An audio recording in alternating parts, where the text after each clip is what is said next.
Tere, kevad on käes on akendepesuaeg, väljas on küll vähe jahedavõitu, aga tahaks ikkagi säravaid aknaid näha. Lähinädalatel on plaanis teile jagada ka peale aknapesuga muid nippe. Ise ma olen koristamise õpetamisega kokku puutunud 19 aastat ja kui ma sellega kunagi hakkasin tegelema, siis mulle ka tundus enne seda see koristamine ka midagi väga ebameeldivat ja sellist asja, mida peab tegema. Raske, tüütu, aga kui said selges mõnikad nipid, siis nii vastik asi enam ei olnudki nii vastik ja tahaks neid teiega jagada.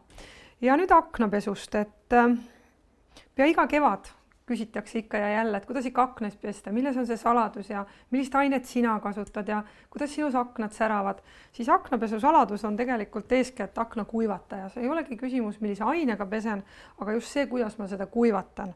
Ja kui minna omale siis aknapesu tarvikuid soetama, et millele tähelepanu pöörata, et akna kuivataja kõige tähtsam osa on see kumm. See kumm peab olema tõesti selline kumm, mis on pehme, see on nagu autokojamehel, mis peab ilusti mööda klaasi liibuma, et ta selle ära kuivatab. On kuivatajad, mille kumm on selline plastmassine ja need kipuvad jätma sinna akna peale triibud.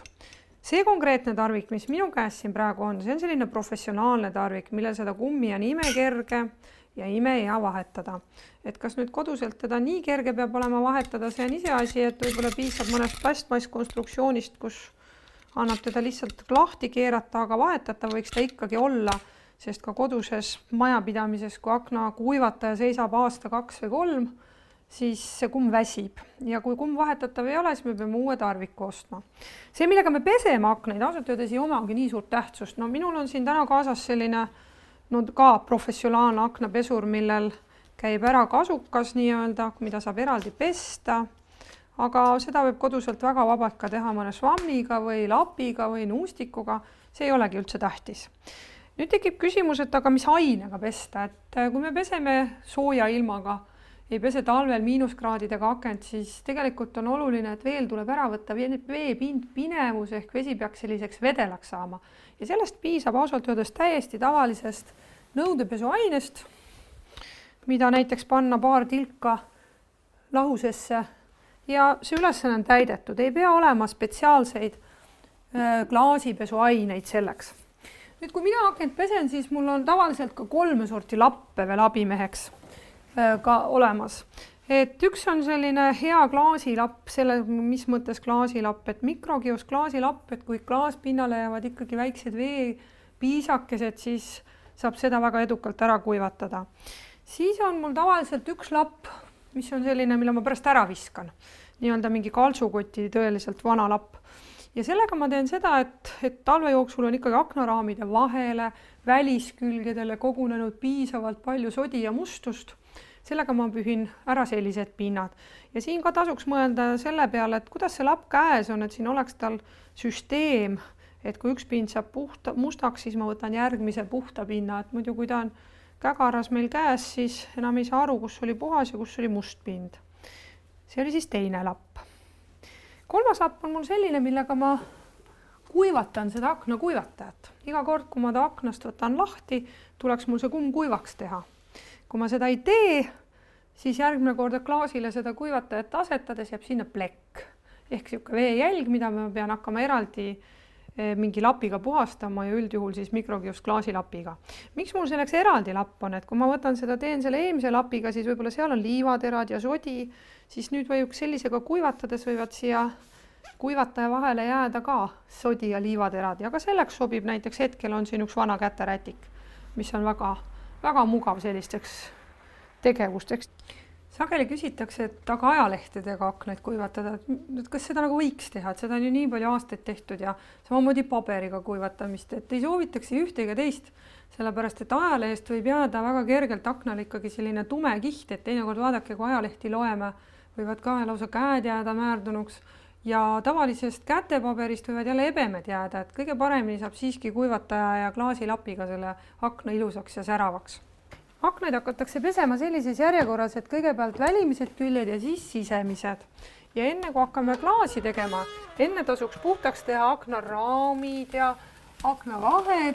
Selleks oli meil see vana lapp, mis oli kaltsukoti oma ja mida võis pärast edukalt ära visata.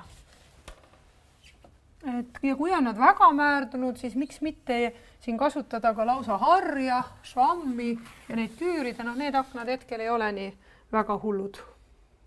Nüüd oleme jõudnud nii kaugele, et võime hakata aknaid pesema ja varustuda võiks ka selleks, et panna siia akna alla või aknaservadesse mõni varulapikene, et kui peaks vett maha tilkuma, et siis see imab ära. Ja pesemiseks oli meil siis täna selline nuustik, mida aknapesu tarvik, pesur, mida siis siin mees võib märjaks teha ja milliseid liigutusi me siin akna pesemisel teeme, see ei oma üldse tähtsust. Ja enne oli juttu, et selleks pesemiseks võib väga vabalt koduselt kasutada ka mõnda švammi või lappi, mis kellelgi käepärast on. Oluline, et me ta saame ilusti ära pestud. Nüüd läheb kuivatamiseks.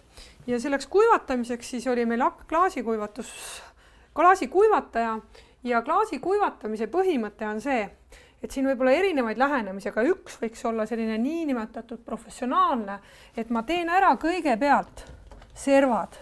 Käin ja kuivatan ära kõik klaasiservad.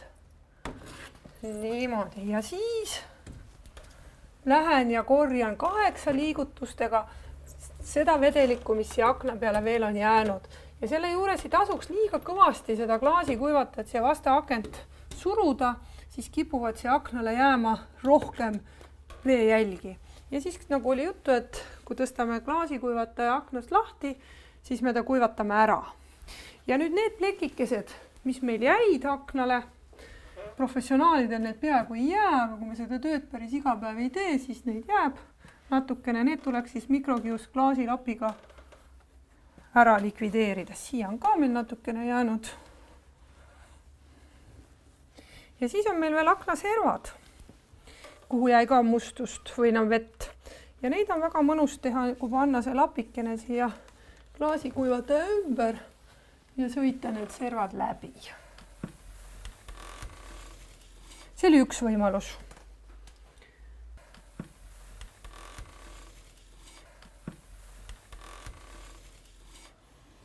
Nüüd meil see aknapool on päris kenasti puhtaks saanud.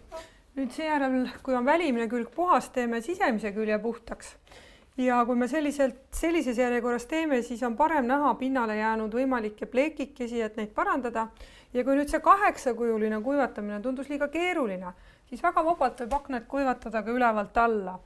Aga sel juhul tuleb meeles pidada, et iga kord, kui me kummi tõmbame klaasist lahti, me peame ta ära kuivatama.